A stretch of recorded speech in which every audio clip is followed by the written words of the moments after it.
Hello, in front of me is ASUS Zenfone M2. Today I'll show you how to set work and home location in Google Maps. Firstly, open Google Maps,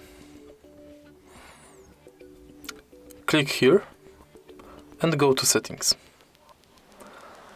Click Edit Home or Work and set home address and work address.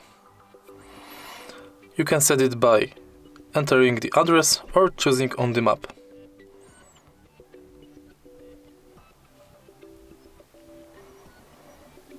Same with work. Enter the address or choose location on the map.